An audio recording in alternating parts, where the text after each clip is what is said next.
కవిత్రేవర్చిత శ్రీమదాంధ్ర మహాభారతము ద్రోణపర్వము పంచమాశ్వాసము.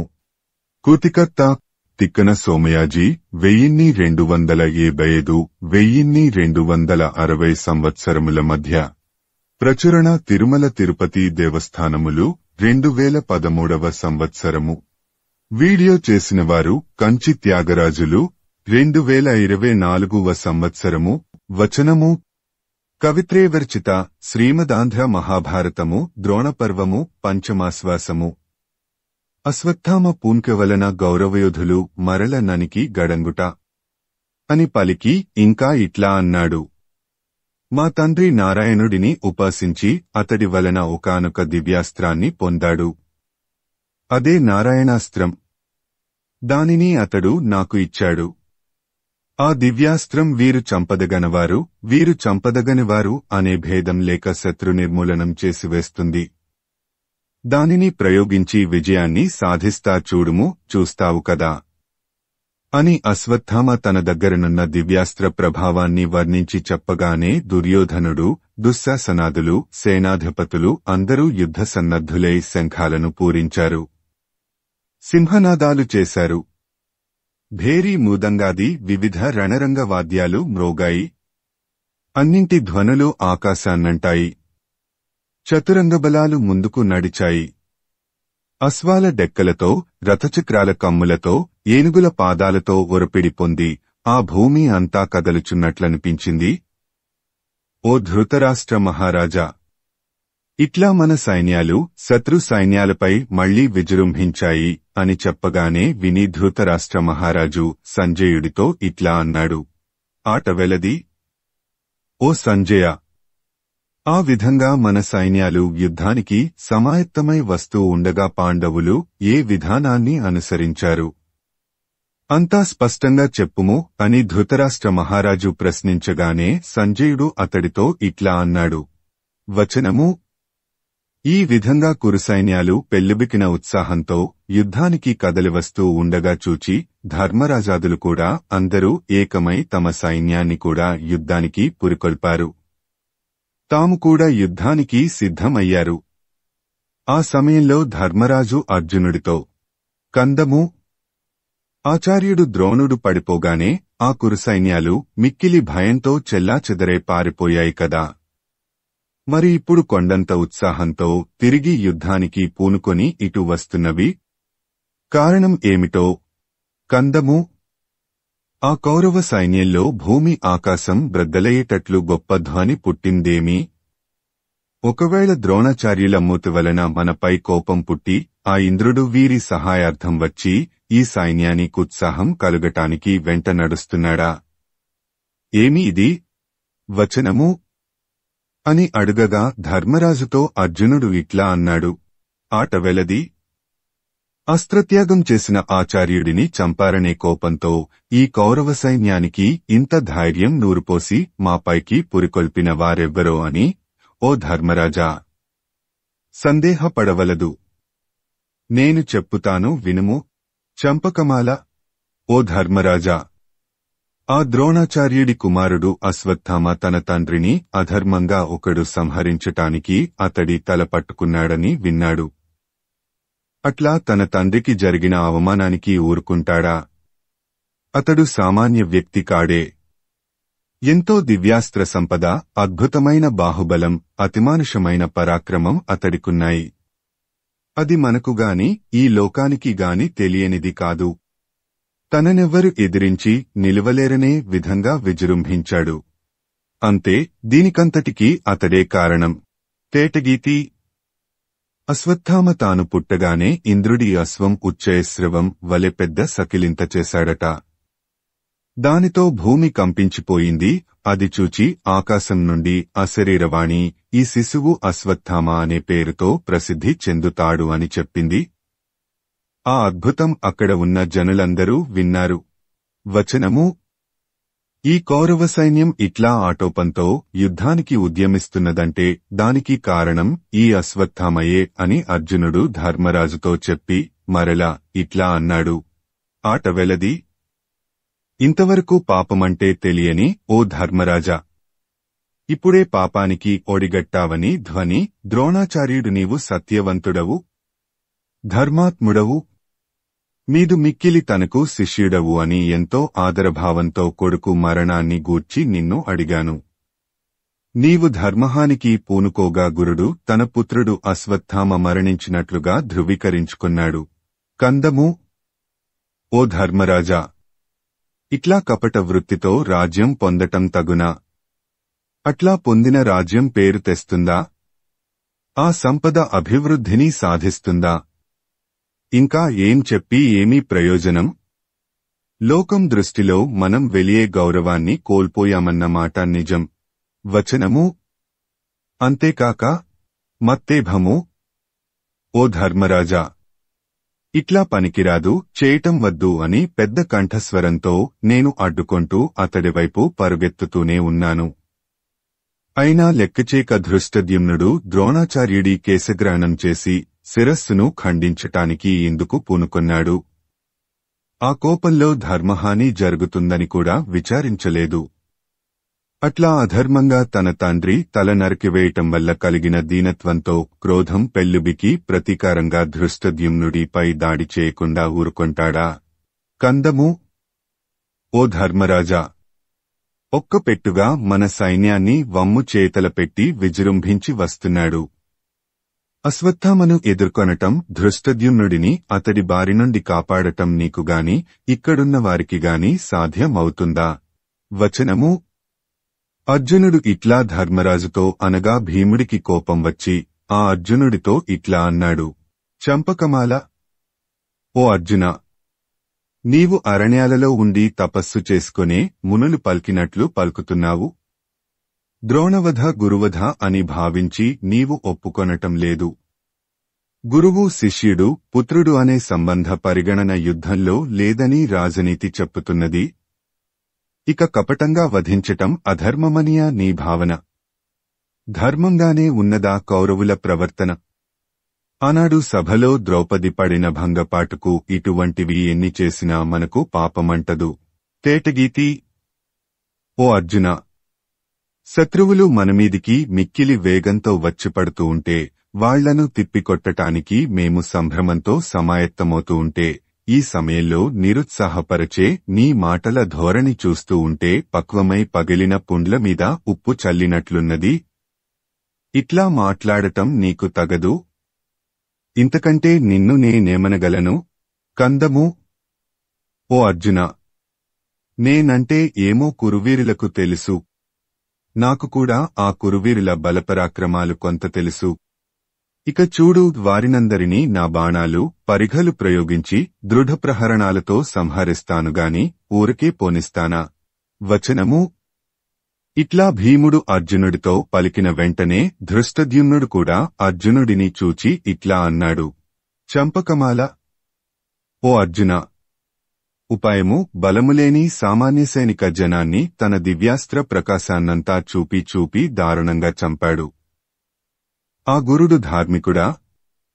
అంతేకాదు, నేను ఆ ద్రోణుడి వధకే పుట్టాను. ఇదంతా తెలుసుకొనకుండా నీవిట్లా నన్ను నిందిస్తున్నావు. ఇది నీకు ధర్మమేనా? చెప్పు. కందము: ఓ అర్జున, నీవు నీ తండ్రికి మిత్రుడైన భగదత్తుడిని సంహరించావు. వృద్ధుడైన పితామహుడు భీష్ముడిని పడగొట్టావు. వీరిద్దరినీ నీవు ఉద్ధతితో చంపటం పుణ్యమా? ఎదిరించిన శత్రువీరుడిని నేను చంపటం పాపం ఎట్లా అయింది? కందము: ఓ అర్జున, ధర్మరాజు అబద్ధమాడలేదు. నేను కూడా ధర్మం తప్పలేదు. ఇంకా ఎందుకు నన్ను నీవు వ్యర్థంగా నిందిస్తావు? శిష్యులను మోసం చేసిన ఆ గురువు ద్రోణుడు చచ్చాడు. ఇక ఈ శత్రుసైన్యాలను జయించుము, ఆట వెలది అని ధృష్టద్యుమ్నుడు అర్జునుడితో అన్నాడు. అని అనగా ధృతరాష్ట్ర మహారాజు సంజయుడితో ఇట్లా అన్నాడు. భరద్వాజ మహామునికి జన్మించిన ద్రోణుని ఆ విధంగా చంపి ఆ దుర్మార్గుడు ధృష్టద్యుమ్నుడు ఆ విధంగా మాట్లాడగా విన్నవారు దానికి మండిపడకుండా ఉండగలరా? తరువాత ఏం జరిగిందో చెప్పుము. సీసము: తేటగీతి: కవిత్రేవర్చిత శ్రీమదాంధ్ర మహాభారతము ద్రోణపర్వము పంచమాశ్వాసము. ద్రోణు పరిభవంబునకు గోపించి సాత్యకి ధృష్టద్యుమ్ను నాక్షేపించుట అని ధృతరాష్ట్ర మహారాజు అడుగగానే సంజయుడు చెప్పనారంభించాడు. ఓ ధృతరాష్ట్ర మహారాజా, అట్లా అంటూ ఉన్న ఆ ధృష్టద్యుమ్నుడిని కొరకొర చూస్తూ అర్జునుడు పెళ్ళుబికిన కన్నీటితో నిట్టూర్పు విడిచి ఇట్టి రోత పుట్టించే మాటలు ఇక చాలు అని అనగానే కృష్ణుడు, ధర్మరాజు మొదలైనవారు మారు పలుకలేదు. సిగ్గుతో తలలు కూడా వంచుకున్నారు. అప్పుడు సాత్యకి కోపంతో ధృష్టద్యుమ్నుడిని చూచి ఇట్లా అన్నాడు, ధృష్టద్యుమ్నా, ఆ విధంగా ద్రోణాచార్యుడిని అవమానించావు. దానిని సమర్థించుకొంటూ ఇట్లా పలుకుతున్నావు. అయినా నీ నాలుక చీలిపోకుండా నీ తల పగిలిపోకుండా ఉన్నది అంటే ఇది ధర్మరాజు సన్నిధి కాబట్టి చేసేది, లేక దక్కిపోయావు లేకుంటేనా? నీ నాలుక ఎప్పుడో చీల్చివేసి నీ తల బద్దలు కొట్టి ఉండేవాడిని జాగ్రత్త. నీ వింకేమైనా హద్దు దాటి మాట్లాడావంటే నాలుక చీలుస్తాను. కందము. తాను భీష్ముడి వధార్థమే జన్మించానని చెప్పుతూ భీష్మవధకే ఉద్యమించి సంహరించాడు భీష్ముడిని శిఖండి. అర్జునుడు అతడికి తోడుగా వెళ్లాడు. అది కూడా తనకు తానుగా కాదు. అది ధర్మరాజు ఆజ్ఞ. ధర్మరాజు ఆజ్ఞాపించింది కూడా భీష్ముడి అనుమతి ప్రకారంగానే. తన మరణానికి నిమిత్తం కేవలం శిఖండి అయినా అర్జునుడు కూడా తోడు ఉండాలి అని భీష్ముడి ఆకాంక్ష. అందుకే అర్జునుడిని ధర్మరాజు పంపాడు. కాబట్టి ధర్మరాజు ఆజ్ఞ నెరవేర్చాడు అర్జునుడు. ఏం కూడదా? వచనము. నీవు శిఖండి పుట్టి పాంచాల వంశాన్ని, కీర్తిని, పుణ్యలోకాలకు దూరం చేశారు. ఇట్లా సాత్యకి పలికిన మాటలు విని ధృష్టద్యుమ్నుడు నవ్వుతూ సాత్యకిని చూచి ఇట్లా అన్నాడు, కందము. ఓ తెలివిలేని మూర్ఖుడా సాత్యకి! సహిస్తూ ఉన్నాంకదా అని నీ చరిత్ర నీవు తెలుసుకొనకుండా ఉన్నావు. భూరిశ్రవుడి చేతులను ఎవరో ఇతరులు ఖండించిన తరువాత ఆ చేతులు లేనివాడిని నీవు సంహరించావు. ఇది వీరధర్మమేనా? తేటగీతి. ఆ భూరిశ్రవుడు నిన్ను క్రిందపడవేసి ఛాతిలో తన్ని తన ఖడ్గంతో నీ తల ఖండించ పూనుకొనేటప్పుడు నీవేం చేయగలిగావో చెప్పుము. నీవప్పుడు విక్రమించలేదు. నిన్నెవరో ఆ సమయంలో రక్షించవలసి వచ్చింది. మరి ఆ భూరిశ్రవుడు తన చేయి తెగి మరణోన్ముఖుడై ప్రాయోపవేశం చేసిన తరువాతనే అతడిని సంహరించావు. అదిగాక ఆ ద్రోణాచార్యుడు ఎన్నిసార్లు మన సైన్యాలను పారద్రోలలేదు. అప్పుడేమైనా ఆ ద్రోణుడిని అడ్డుకొన్నావా? కాబట్టి ఆ ద్రోణుడిని గూర్చి నీకు తెలియదా? నీవు భూరిశ్రవుడిని అట్టి స్థితిలోనే సంహరించినప్పుడు లేని దోషం నేను అట్టి స్థితిలోనే ఉన్న ద్రోణుడిని వధించేటప్పుడు ఉన్నదా? అంత గొప్ప అజేయుడైన ద్రోణాచార్యుడిని వధిస్తే సంతోషించవలసింది పోయి నన్ను తప్పుపడతావా? ఇదేమి న్యాయం? కందము. ఓ సాత్యకి! కూడని వ్యర్థ ప్రలాపాలతో నాకు కోపం తెప్పించవద్దు.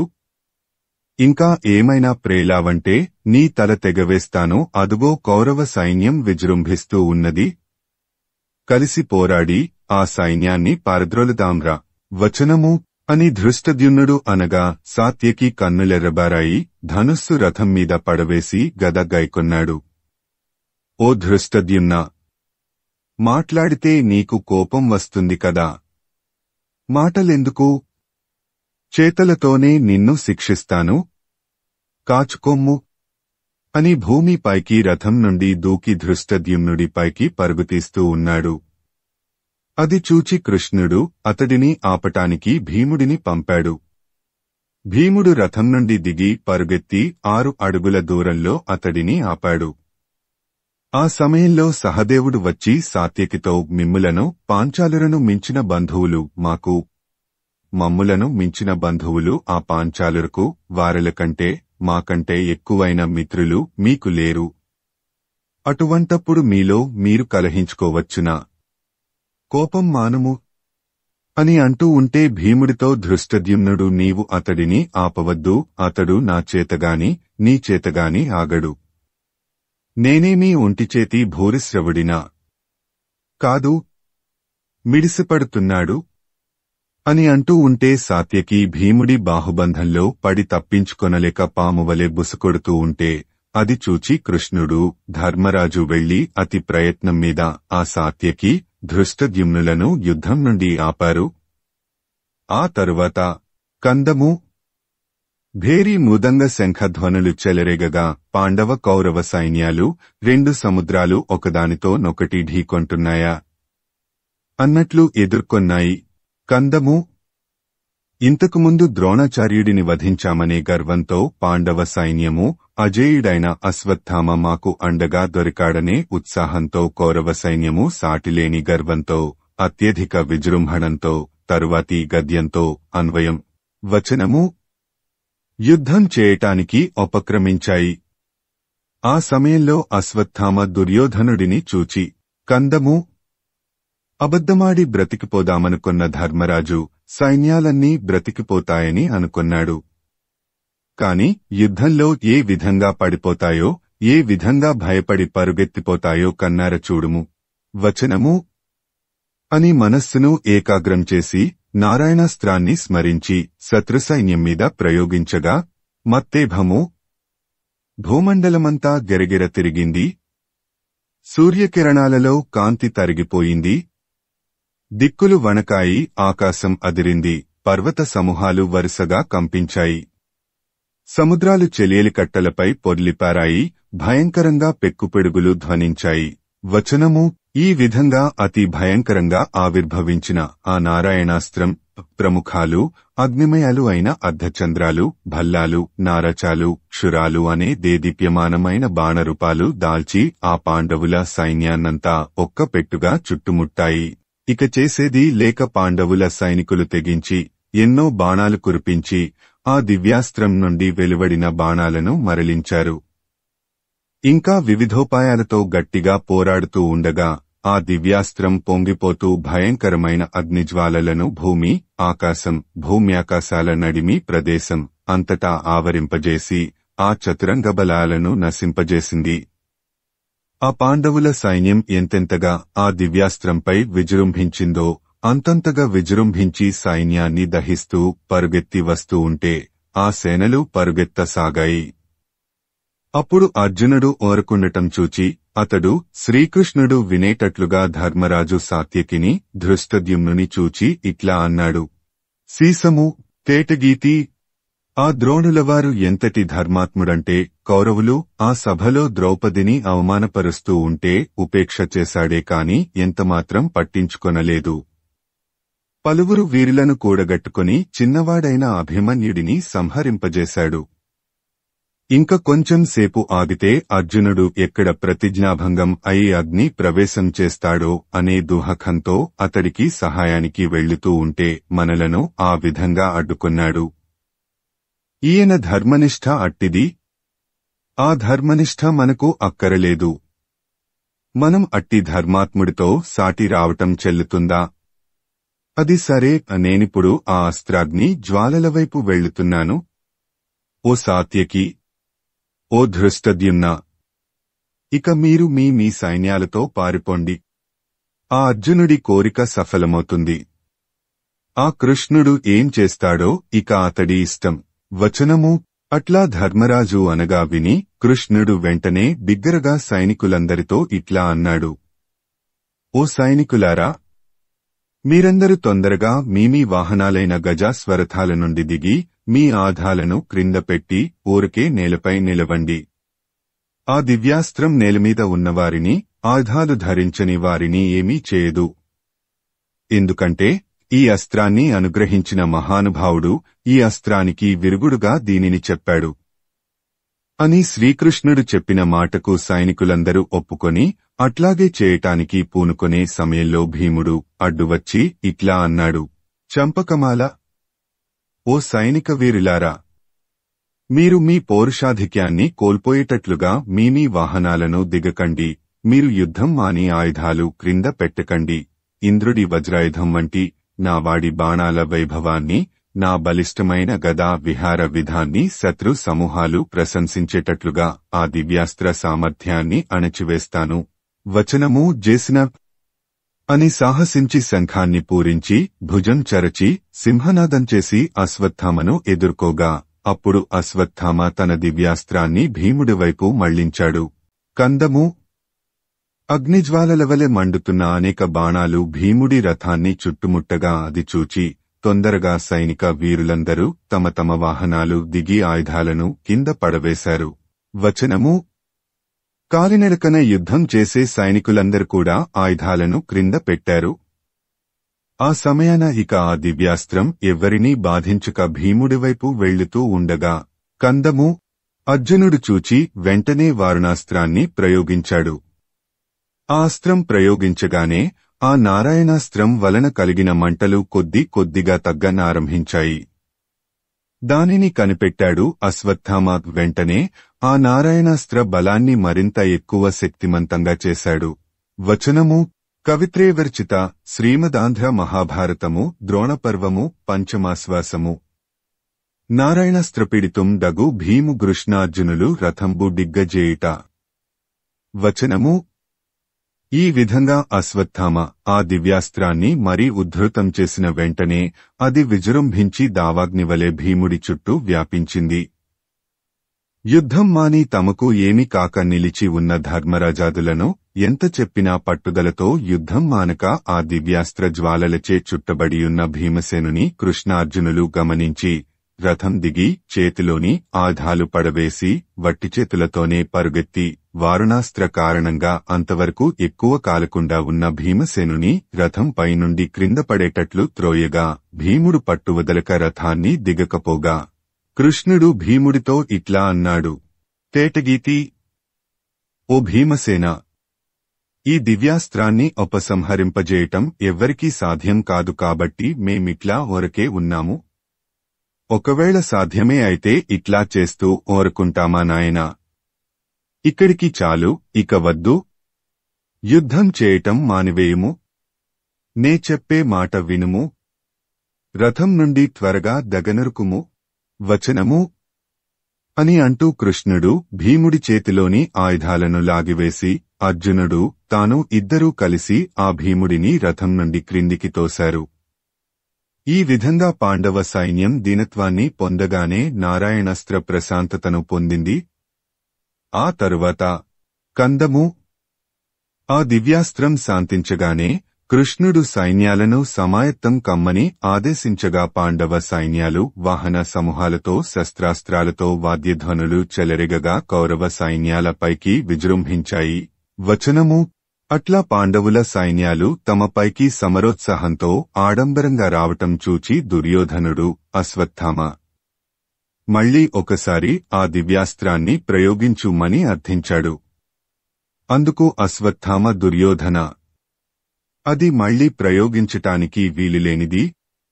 ఒకవేళ మళ్లీ ప్రయోగించమంటే ప్రయోగించిన వారినే ఆ దివ్యాస్త్రం వధిస్తుంది.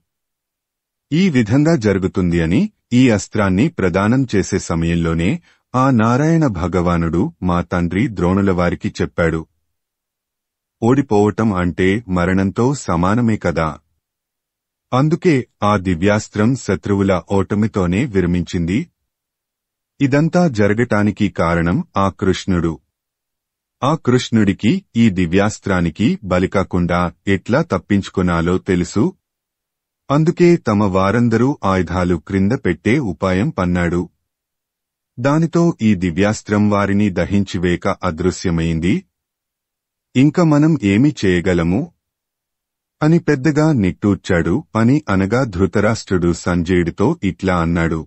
కందము ఆ నారాయణాస్త్రం శత్రుసైన్యాలను వధించకుండానే పోయింది. సరే పోతే పోని. ఇక దుర్యోధనుడు అశ్వత్థామ ఆ పైన ఏం చేశారో చెప్పుము సంజయ.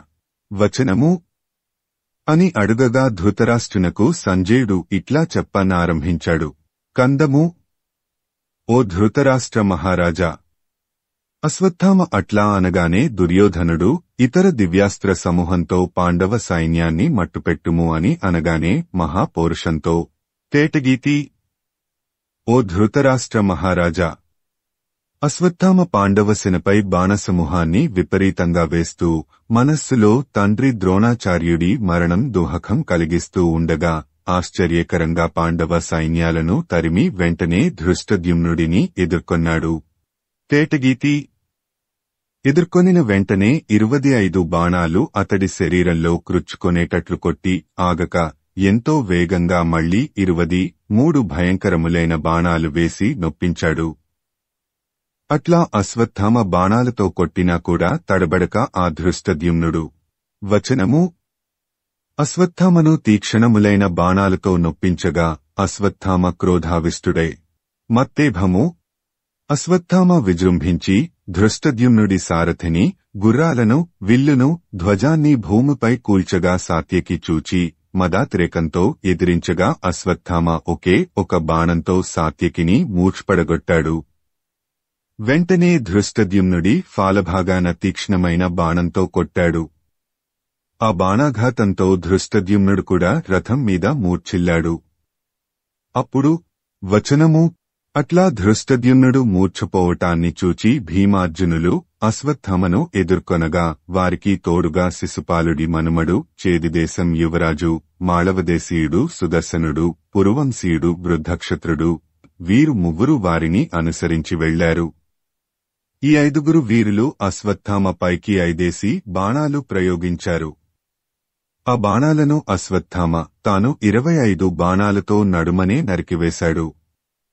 నరికివేయటమే కాదు, ఆ అశ్వత్థామ వారందరిలో ప్రతి వ్యక్తికి తనతోనే అశ్వత్థామ యుద్ధం చేస్తున్నాడని భ్రాంతి కలిగే విధంగా అంతటి వేగిరపాటుతో అన్ని రూపులు కలవాడా అన్నట్లు కనిపించాడు.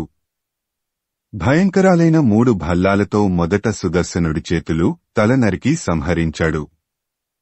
వెంటనే వృద్ధక్షత్రుడి రథాన్ని తలను ఖండించి తరువాత చేది యువరాజును బాణాలతో వధించి గర్వంతో సింహనాదం చేసి శంఖాన్ని పూరించాడు. దానితో పాంచాల సైన్యాలు, పాండవుల సైన్యాలు పౌరుషతేజం నశించి పారిపోవటం ప్రారంభించాయి. అప్పుడు భీమార్జునులు అడ్డుకొని పారిపోకుండా ఆ సైన్యాలను మరలించారు. వెంటనే అర్జునుడు అశ్వత్థామను నిలుము నిలుము అని గద్దించి విజృంభించి ఇట్లా అన్నాడు: కందము, ఓ గురుపుత్ర అశ్వత్థామ! నీ బాహుబలమెంతటిదో, నీ దివ్యాస్త్ర శక్తి ఎట్టిదో, నీ రాజభక్తి ఎట్లాంటిదో చూపావు. తొలగిపోవద్దు అనగానే అశ్వత్థామ క్రోధాగ్నితో మండిపోతూ మత్తేభము వెంటనే మంత్రించి ఆగ్నేయాస్త్రాన్ని సంధించి పాండవుల సైన్యం మీద ప్రయోగించగా ఆ దివ్యాస్త్రం నుండి పెద్దగా అగ్నిజ్వాలలు వరుసలుగా బయలుదేరి అశ్వ, రథ, గజ, పదాతి సమూహాలను నాశనం చేస్తూ సర్వప్రాణులకు భయాన్ని కలిగించే రూపంగా పెరిగి ఇది ప్రళయకాలాగ్నివలే విజృంభించి పాండవుల సైన్యంలో ఒక అక్షోహిణీ సైన్యాన్ని నశింపజేయగా కందము కౌరవ సైన్యం పొంగిపోయి సింహనాదం చేస్తూ శ్రీకృష్ణుడు, అర్జునుడు ఆగ్నేయాస్త్రపు మంటలలో చనిపోతారు. 3 లోకాలలో అశ్వత్థామకు దీటైనవారు ఉన్నారా అని అన్నట్లుగా వాద్యధ్వనులు మిక్కుటంగా మ్రోగాయి. తేటగీతి: ఓ ధృతరాష్ట్ర మహారాజా! దివ్యాస్త్రాలన్నీ వమ్మైపోయేటట్లుగా బ్రహ్మ సృష్టించిన ప్రశస్తమైన బ్రహ్మాస్త్రాన్ని అర్జునుడు మంత్రనిష్ఠతో ప్రయోగించాడు. వచనము: ఆ బ్రహ్మాస్త్రం చేత అశ్వత్థామ ప్రయోగించిన ఆగ్నేయాస్త్రం క్షీణించిపోగా విజయోత్సాహంతో కృష్ణుడు పాంచజన్య శంఖాన్ని, అర్జునుడు దేవదత్త శంఖాన్ని పూరించారు. పాండవ సైన్యంలో సింహనాద శంఖ భేరీ నినాదాలు చెలరేగాయి. కౌరవ సైన్యం తిరుగుముఖం పట్టింది. అప్పుడు అశ్వత్థామ ఆట వెలది. దివ్యాస్త్రాల బలం ఇక నాకు లేదనే విషయం స్పష్టమైంది. సిగ్గులేక ఇంకెందుకు యుద్ధం చేయటం, మానివేస్తాను అని మనస్సులో భావించి తన చేతిలోని ధనుస్సును క్రింద పడవేసి 406 వచనము రథం నుండి దుమికి రణరంగం విడిచి వెళ్లిపోతూ ఉండగా కందము వెళ్లుతూ ఉన్న ఆ అశ్వత్థామ ఎదుట నల్లని కాంతిని దశదిశలకు విరజిమ్ముతూ ఆకాశం నుండి ఏ కారణం చేతనో భూమికి దిగివచ్చిన మేఘమా అన్నట్లున్న పుణ్యమూర్తి వ్యాసమహర్షి ఎదురుగా సాక్షాత్కరించాడు. కవిత్రేవర్చిత శ్రీమదాంధ్ర మహాభారతము ద్రోణపర్వము పంచమాశ్వాసము. అశ్వత్థామకు వ్యాసుడు కృష్ణార్జునుల మహిమ సెప్పుట. వచనము అట్లా వ్యాసభగవానుడు ప్రత్యక్షం కాగానే నమస్కరించి గద్గద స్వరంతో ఇట్లా అన్నాడు, ఓ మునీంద్ర, నా ఆగ్నేయాస్త్రం వ్యర్థం అయింది. ఇదేమి మాయ? ఈ దివ్యాస్త్రం దేవదానవ గంధర్వాది దివ్యజాతుల వారికి కూడా సహింపరాని ఈ దివ్యాస్త్రం మానవమాతృలైన కృష్ణార్జునులను దహించలేకపోయింది అని అనగా ఆ వ్యాసమహర్షి అశ్వత్థామ, నీకు కలిగిన సంశయాన్ని పోగొట్టుతాను, వినుము అని ఆట వెలది. ఆదిదేవుడైన ఆ విష్ణు భగవానుడు ఈ లోకాలన్నింటినీ రక్షించటానికి నారాయణ ఋషిగా జన్మించి మైనాక పర్వతం మీద మహాదేవుడిని గూర్చి చాలాకాలం గొప్పగా తపమాచరించాడు. సీసము, తేటగీతి, వాయుభక్షణం మాత్రం చేసి ఊర్ధ్వబాహువై నిలుచుండి ఆ నారాయణుడు అతి భయంకరమైన నిష్ఠతో చేసిన ఆ తపస్సుకు సంతోషించి శివుడు జటాజుటాన చంద్రరేఖ, చేతులలో త్రిశూలం, పినాక ధనువు మొదలైన ఆయుధాలు, వక్షస్థలాన పాములనే యజ్ఞోపవీతాలు ప్రకాశిస్తూ ఉండగా ఆ నారాయణునికి ప్రత్యక్షమైనాడు. అప్పుడు ఆ నారాయణ ఋషి విరూపాక్షునికి దండవత్ ప్రణామం, సాష్టాంగ ప్రణామం చేసి లేచి నిలబడి ఫాలభాగాన అంజలి ఘటించి ఇట్లా స్తోత్రం చేశాడు. కందము, ఓ పరమేశ్వర, చరాచరాత్మకమైన ఈ జగత్తంతా నీ వలననే పుట్టింది. ఈ జగత్తును రక్షించే నిర్మలమైన రక్షణ సామర్థ్యాన్ని ప్రభువులకు ఎవరికైనా నీవే ఇస్తావు. కందము, ఓ కపర్దధారి పరమశివ, జటాజూటానికి కపర్దమని పేరు. దేవతలు మొదలు సకల జీవులు పురుషార్థాలను సాధించి సుఖంగా జీవిస్తున్నారంటే అదంతా నీ దయవలననే కదా. కందము, ధర్మ ప్రబోధకాలైనవి వేదాలు. వాటిని నిరంతరం ధారణ చేసి పఠన ప్రవచనాదుల ద్వారా వ్యాప్తి చేస్తున్న వేదమూర్తులైన బ్రాహ్మణుల సమూహాలు హే భగవన్ మీ నుండే ఆవిర్భవించాయి కదా. కందము, ఓ పశుపతి, అతి నిర్మలమైన ప్రగాఢ మనస్సమాధిలో నిన్ను తననుగా దర్శించి ఆ రూపాన్ని భజించే మహాత్ముడు మోక్షాన్ని పొందుతాడు. వచనము, ఇట్లా స్తోత్రం చేయటమే కాక మరెన్నో విధాలుగా స్తోత్రం చేసి ఓ మహాదేవా, నిన్నిట్లా భక్తితో భజించే నాకు ఇతరులకు పొంద సాధ్యం కాని ప్రభావాన్ని దయచేయండి అని కోరగానే ఆ మహాదేవుడు శివుడు దేవతలలో ముఖ్యుడైన ఆ విష్ణుదేవుని అనుగ్రహదృష్టితో చూచి నీవు నరులను, సురులను, గంధర్వులను, కిన్నరులను, గరుడులను, నాగులను, వారు వీరు అనే భేదం లేక అందరినీ అనాయాసంగా గెలిచి అమితమైన తేజస్సుతో ప్రకాశింపుము. దానితో నీకు ఏ భయం ఉండదు. నీకు దేనివలన కూడా మరణం కాని శారీరక బాధ కాని కలుగదు. స్థావర జంగమాత్మకమైన ఈ ప్రపంచంలో ఏ వస్తువు నిన్ను నొప్పించజాలదు. శస్త్రాలు, అస్త్రాలు నిన్నేం చేయజాలవు. పంచమహాభూతాల వలననైనా నీకు ఎట్టి భయం కలుగదు.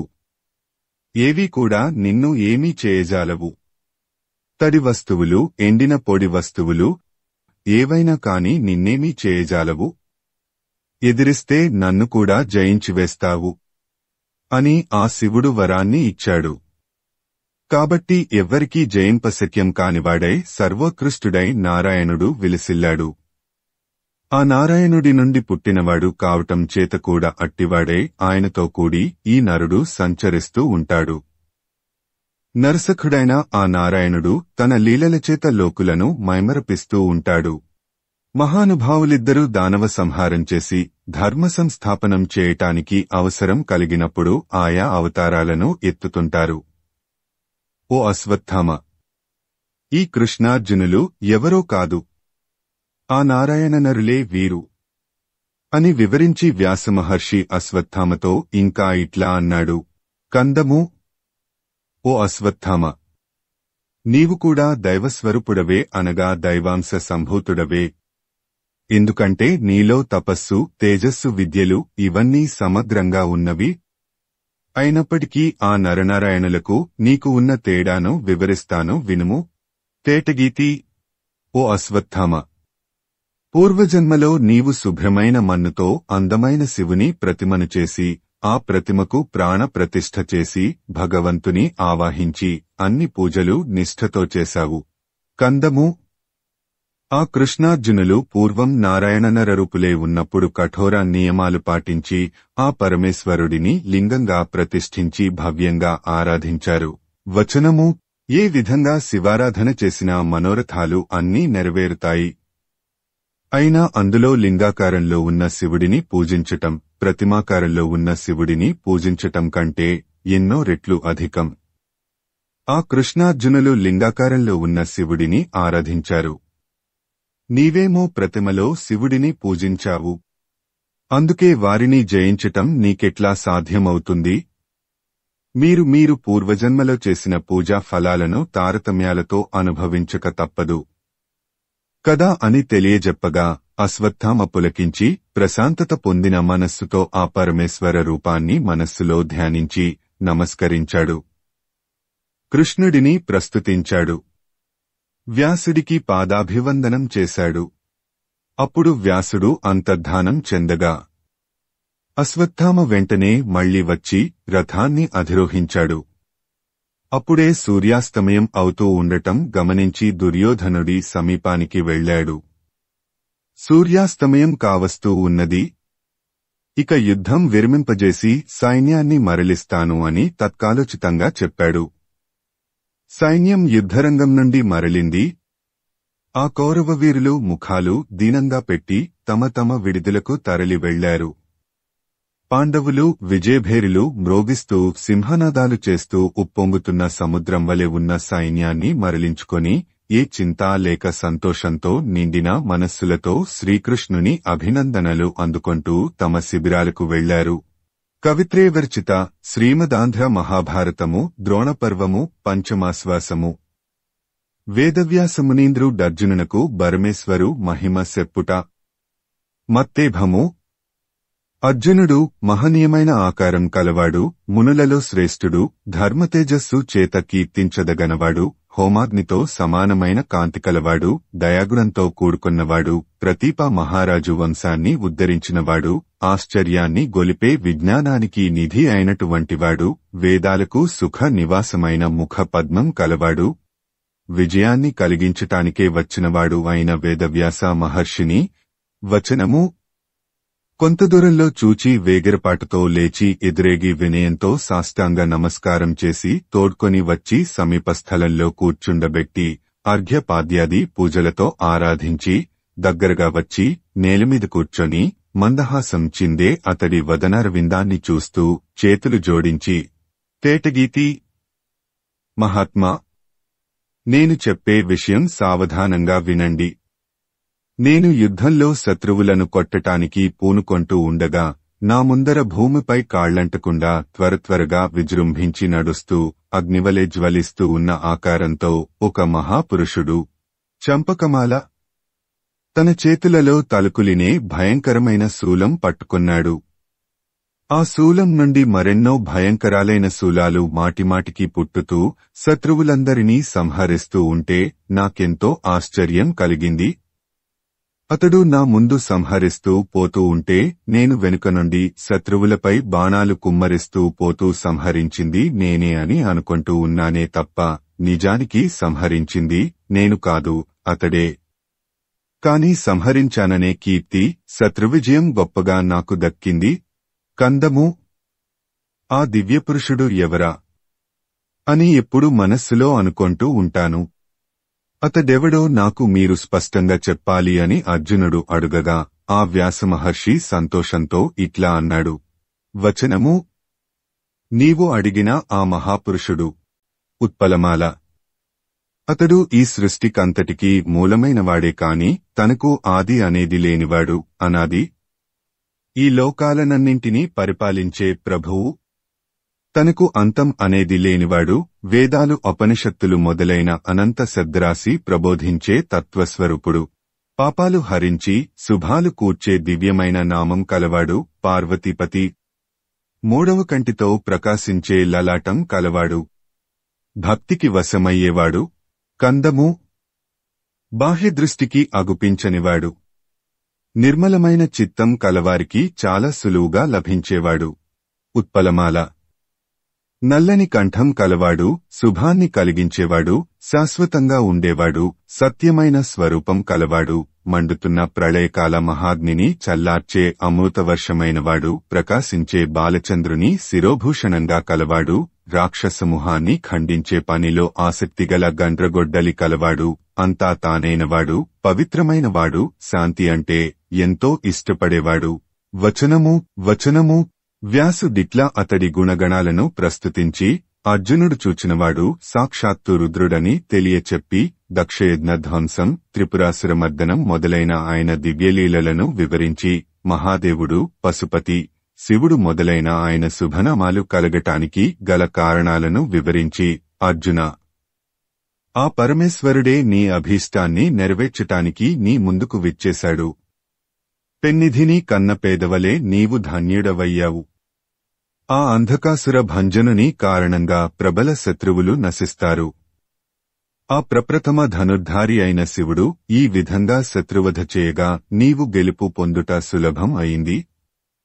నీవు చేసిన గొప్ప తపస్సు వల్ల ఇదివరలో నీకు ప్రత్యక్షమై దివ్యాస్త్రాలను నీకు సంతోషం కలిగేటట్లుగా ఇచ్చారు.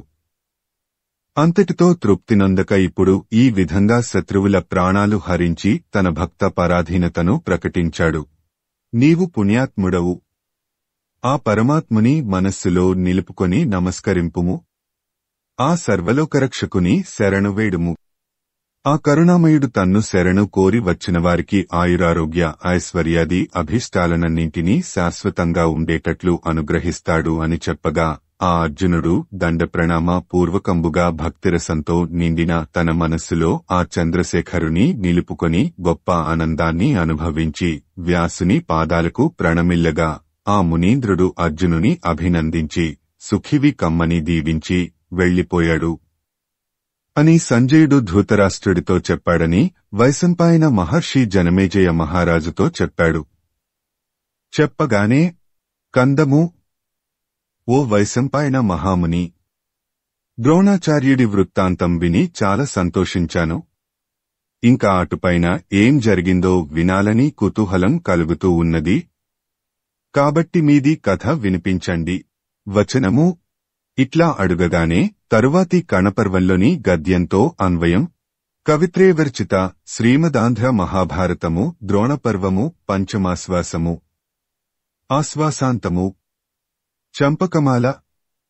తిక్కన తన కూతిపతి అయిన హరిహరనాథ భగవానుడిని సంబోధిస్తూ ఇట్లా వర్ణించాడు. దేవతలు నీ పాదాల మీద పడి మొక్కుతూ ఉంటే, ఆ దేవతల కరిటాల చివర పొదుగబడిన రత్నకాంతుల సమూహం యొక్క కదలికల విలాసంతో అందమైన పాదపద్మ కాంతి ప్రవాహం కలవాడా, అణచసాధ్యం కాని రాక్షస సమూహాన్ని అంతం చేయటంలో విహరించే మనస్సు కలవాడా, ధర్మ ప్రబోధకాలైన వేదాల లోకహిత నాదాన్ని కాపాడటంలో గొప్ప ఆసక్తి కలవాడా, ఆశ్రితులను రక్షించేవాడా, కందము, జనులచేత స్తుతింపబడేవాడా, వ్యాసమహాముని వాక్కు అనే అమృతసాగరం నుండి పుట్టి ఆహ్లాదాన్ని కలిగించే కీర్తిచంద్ర, ప్రణమిల్లిన వారికి సర్వశుభాలు చేకూర్చటంలో ఖ్యాతిగన్న పాదాలు కలవాడా, మాలిని, అమృతమయాలైన విలాసం కలవాడా, యాగాల చేత ప్రకాశించే విలాసం కలవాడా, నిర్మల హృదయం చేత రమ్యమైనవాడా, సర్వసంగ పరిత్యాగులు చివరకు పొందదగనవాడా, బ్రహ్మదేవుడు నమస్కరింపదగనవాడా, గౌరవాధిక్యం చేత స్తుతించదగనవాడా, సమదమాదులందు సంచరించేవాడా, నిత్యానంద స్వరూప. గద్యము ఇది మంగళకరమైన అభయ కవిమిత్ర బిరుదాన్ని పొందినవాడు, కొమ్మనమాత్యుడి పుత్రుడు, పండితులను ఆరాధించుట చేత లేదా పండితుల చేత ఆరాధించబడటం చేత ప్రకాశించేవాడు అయిన తిక్కన సోమయాజీ రచించిన శుభప్రదమైన ఆంధ్రమహాభారతంలోని ద్రోణపర్వం ముగిసే 5వ ఆశ్వాసం. ద్రోణపర్వంలోని 5వ ఆశ్వాసం సమాప్తం. శ్రీమదాంధ్రమహాభారతంలోని ద్రోణపర్వం ముగిసింది. కవిత్రేవర్చిత శ్రీమదాంధ్ర మహాభారతము ద్రోణపర్వము పంచమాశ్వాసము.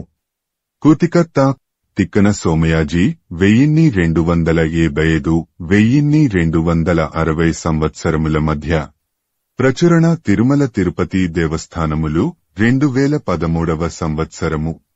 వీడియో చేసినవారు కంచి త్యాగరాజులు 2024వ సంవత్సరము. కవిత్రేవర్చిత శ్రీమదాంధ్ర మహాభారతము ద్రోణపర్వము పంచమాశ్వాసము. కూతికర్త తిక్కన సోమయాజీ 1275–1260 సంవత్సరముల మధ్య. ప్రచురణ తిరుమల తిరుపతి దేవస్థానములు 2013వ సంవత్సరము. వీడియో చేసినవారు కంచి త్యాగరాజులు 2024వ సంవత్సరము.